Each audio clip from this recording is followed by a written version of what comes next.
বলুন বলুন, আমাকে কেন এখানে বন্দি করে আনা হয়েছে?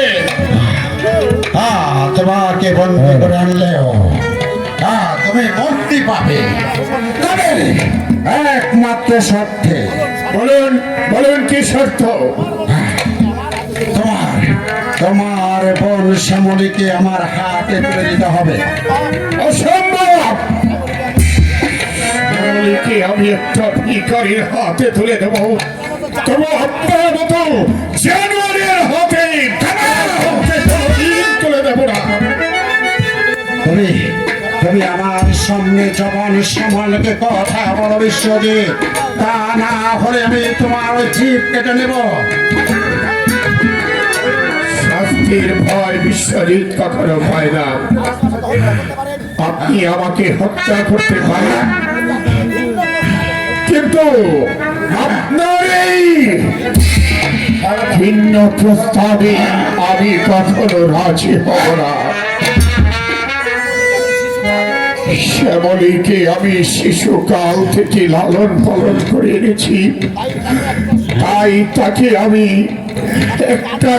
একটা জানোয়ারের হাতে আমি কিছুতেই তুলে দিতে পারবো না। পারবে না।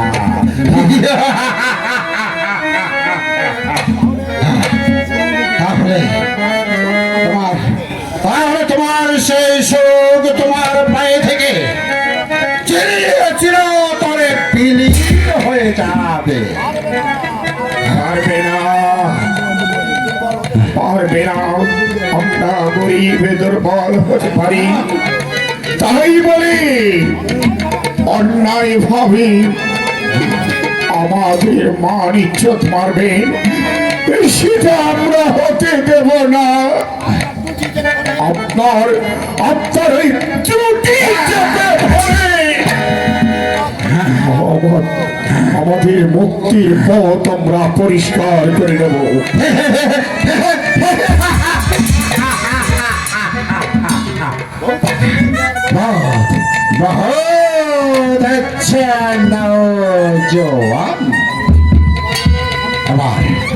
এবার তুমি বলো, তোমার বোন ওই শ্যামলীকে আমার হাতে তুলে দেবে কি না?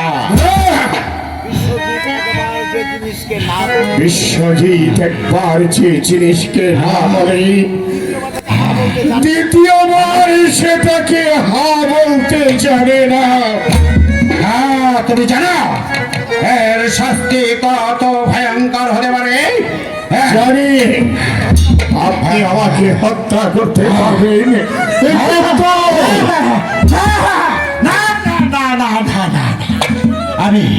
আমি তা করব না।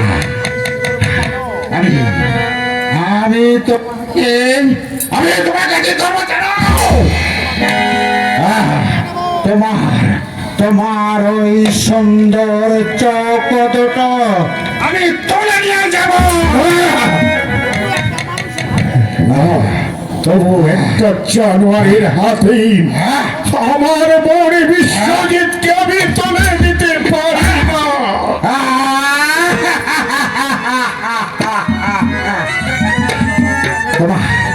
তোমার কথা শুনে আমি বহুত খুশি হলাম।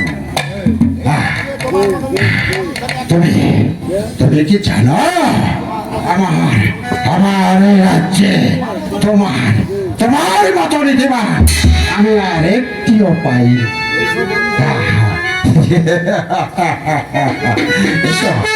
এসো বন্ধু, তুমি আমার কাজ বসো বসো বন্ধু এখানে। জানো বন্ধু, তোমার নীতি পালনে তোমাকে যে আমি কি পুরস্কার দেব তাই তো আমি ভেবে পাচ্ছি না। ছোড়া ছোড়া আমার ছোড়ার প্রয়োজন হবে না। আমি ভাবছি তোমার সততার পুরস্কার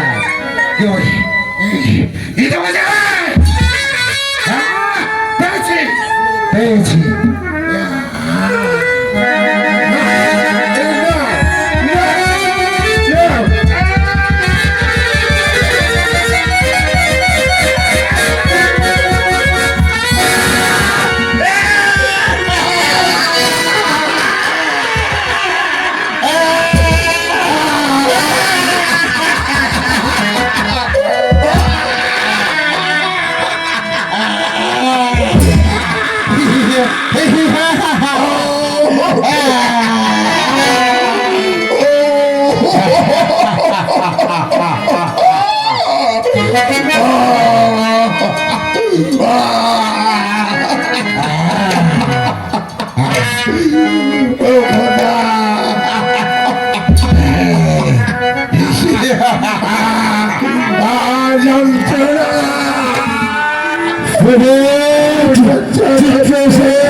যতক্ষণ পর্যন্ত আমার হাতে তরবারি থাকবে ততক্ষণ পর্যন্ত আমি কার বর্ষতা স্বীকার করবো না।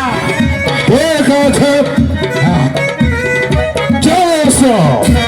আছে, চলো।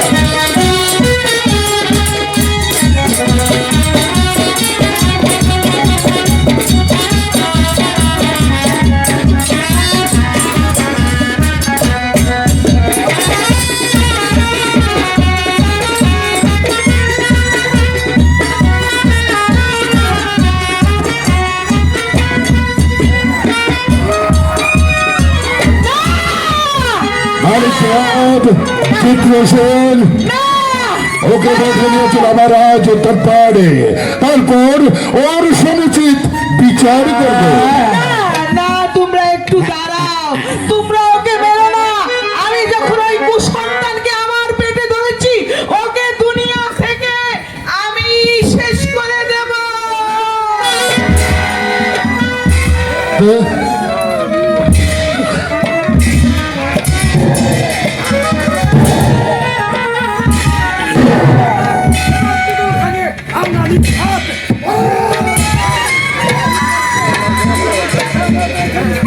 চাপানা আজ থেকে এই বিদায় হলো, আজ থেকে এই রাজ্যের জীবন্ত একটা পা।